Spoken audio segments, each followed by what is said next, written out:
미국의 트럼프 대통령은 취임식 이후 국방연설에서 한국의 특수부대를 전 세계에서 가장 효율적이고 강력한 군사 집단 중 하나라고 칭찬하며 이들의 역량에 경의를 표했는데요. 이러한 트럼프의 발언은 단순한 찬사를 넘어 국제적인 군사적 관점에서 중요한 의미를 담고 있다고 외신은 평가했습니다. 미국의 CNN 방송에 따르면 한국 특수부대는 혹독한 훈련 과정을 통해 신뢰받는 군사적 역량을 증명하고 있다고 분석하며 이들의 능력이 단순히 국내 방위를 넘어 글로벌 안보에 기여하고 있음을 강조했습니다. 트럼프 대통령뿐 아니라 미국의 제임스 매티스 역시 한국 특수부대는 세계 최고 수준이며 한미동맹을 더욱 강력하게 만드는 핵심 요소라고 언급했는데요. 영국의 BBC 방송도 한국 특수부대는 훈련 강도와 애국심에서 독보적인 위치를 차지하고 있다는 평가를 내놓았습니다. 이러한 칭찬은 단순한 말로 끝나지 않습니다. 한국의 특수부대의 훈련 방식은 세계 각국의 군사 전문가들이 본보기로 삼고 싶어 하는 사례로 자리 잡았습니다. 실제로 이들의 해상 침투와 산악 전투, 그리고 대테러 작전은 세계에서 가장 정교하고 까다로운 훈련으로 알려져 있습니다. 더불어 특수부대 훈련 영상은 국내외에서도 주목받고 있습니다. 강한 자만이 살아남는다라는 문구와 함께 공개된 훈련 장면들은 전 세계적으로 화제가 되었고 젊은 세대에게 자부심을 고취시키는 계기가 되었습니다. 한국의 청년들은 국가안보의 최전선에 서겠다는 의지를 공유하며 특수부대의 위상을 한층 더 높이고 있습니다. 외신에 따르면 한국은 전략적으로 미국 인도 태평양 전략에서 핵심적인 역할을 맡고 있다며 한국 군대의 글로벌 중요성을 강조했습니다. 그러나 이러한 발언은 중국의 강한 반발을 불러일으켰습니다. 중국 외교부 대변인 자오리제는 한국 특수부대에 대한 칭찬은 의도적으로 중국의 군사적 위상을 깎아내리려는 시도라고 비판했습니다. 그는 즉각적인 항의 입장을 밝혔습니다. 또한 중국 관영 매체는 사설에서 미국과 한국의 동맹 강화는 중국의 안보 이익을 위협하는 중대한 도전이라고 지적하며 중국군의 현대화와 전략적 대응의 필요성을 강조했습니다. 중국은 이러한 한국과 미국의 동맹 강화가 자국의 군사적 입지를 약화시키고 지역 내 균형을 흔들 수 있다는 점을 강하게 우려했습니다. 중국의 군사 전문가들은 한국 특수부대의 존재는 단순히 국방 차원에서 머무르지 않고 미국의 아시아 태평양 전략을 실현하는 중요한 도구로 사용되고 있다고 주장하며 강한 경계심을 나타냈는데요. 중국 관영 매체들은 지속적으로 이를 비판하며 한국의 특수부대의 존재와 한국의 방산 기술의 발전은 지역 내 힘의 균형에 중대한 변화를 가져올 수 있다고 경고했습니다. 이어서 미국의 트럼프 대통령의 발언은 단순히 한국 군대를 칭찬하는 데 그치지 않았습니다. 그는 한국 군대와 중국 군대를 비교하며 한국 군대는 중국보다 훨씬 더 강력하다는 메시지를 던졌습니다. 이러한 트럼프의 발언은 미국과 동맹국들 사이에서 큰 영향력을 일으켰고 이와 반대로 중국 정부의 강한 반발을 초래했는데요. 한국은 강도 높은 훈련과 체계적인 군사 전략으로 동아시아 군사 경쟁에서 독보적인 위치를 차지하고 있다고 외신은 평가했습니다. 반면 중국군은 내부적인 문제와 낮은 도덕적 사기로 인해 약점이 두드러진다고 보도했습니다. 실제로 한국의 군대는 병사들의 체계적인 훈련과 실제 전투에 가까운 시뮬레이션으로 유명합니다. 반면 중국군은 대규모 퍼레이드나 무기 과시를 통해 외형적인 위용을 강조하는 경향이 있습니다. 이러한 차이는 실제 작전 수행 능력에서 큰 격차를 만들어냅니다. 한 군사 전문가는 중국 군대는 병력의 규모에서는 우위를 보이지만 질적인 측면에서는 한국 군대에 뒤처진다고 분석했습니다. 다른 외신 역시 중국 군대가 병사들의 동기 부족과 낮은 훈련 강도로 인해 국제적 신뢰를 얻지 못하고 있다고 보도했습니다.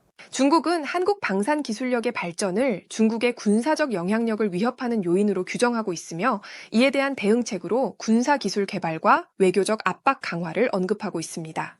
중국 관영 매체 환구시보의 편집장 후시진은 한국 방산 기술은 넘어서야 할 도전 과제라고 언급하며 기술적 격차를 극복하기 위한 중국의 전략적 노력이 필요하다고 강조했는데요. 미국의 트럼프 대통령은 연설에서 한국은 단순한 동맹국이 아니라 미국이 가장 신뢰할 수 있는 방산 파트너라고 언급하며 한국의 방위 산업 기술이 세계적으로 인정받고 있음을 강조했습니다. 한국의 방산 기술력은 현대 전투의 판도를 바꾸는 핵심 요소라며 동맹국들에게 전략적 가치를 제공하는 독보적인 위치를 차지하고 있다고 트럼프 대통령은 덧붙였습니다. K9 자주포는 이러한 기술력을 대표하는 사례로 세계 자주포 시장의 55%를 점유하고 있습니다. 외신은 이를 현대 전투에서 가장 신뢰받는 무기 시스템 중 하나로 평가했는데요. 한국은 단순히 무기를 생산하는 것을 넘어 동맹국들에게 전략적 우위를 제공하는 중요한 파트너로 자리 잡고 있습니다. 그러나 중국은 이러한 한국의 방산 기술력을 강력히 경계하고 있습니다.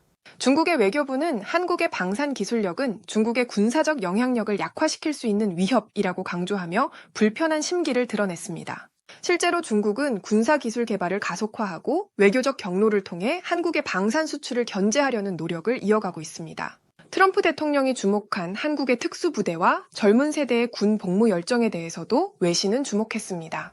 BBC에 따르면 한국 특수부대는 전 세계에서 가장 존경받는 군사 집단 중 하나로 언급되며 이들의 높은 지원율이 강조되었는데요.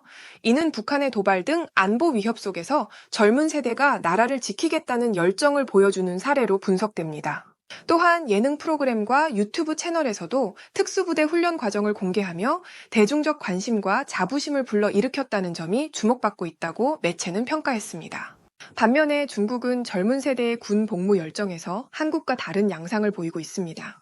중국은 의무병역제와 애국주의 교육을 통해서 군사적 열정을 독려하지만 젊은 세대의 참여 부족과 훈련 과정의 제한적 공개로 인해 한계에 직면해 있다고 지적되었습니다.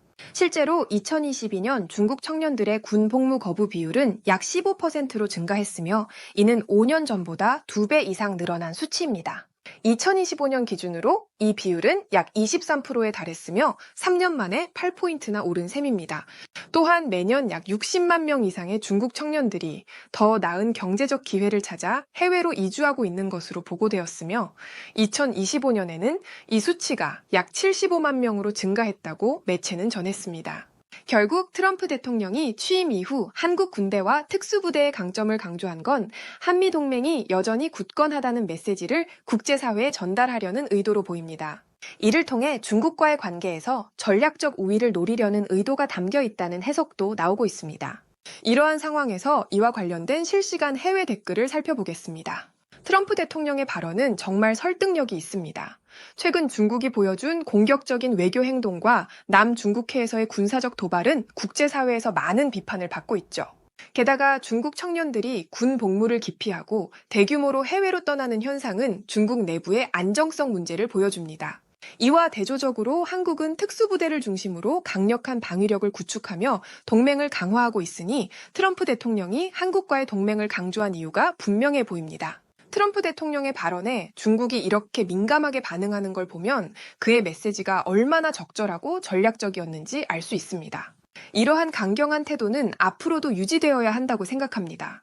한미동맹은 더욱 공고해질 것이고 이는 국제사회에 안정과 평화를 가져오는데 중요한 역할을 할 것입니다. 해외에서는 이 같은 반응을 보여주었고 좋아요와 무료 구독 그리고 알림 설정해 주시면 영상 제작에 큰 힘이 됩니다. 여러분들의 생각을 자유롭게 댓글로 남겨주시고 오늘도 시청해주셔서 진심으로 감사드립니다. 오늘도 편안함에 이르시길 기원하겠습니다. 이상 월드TV였습니다.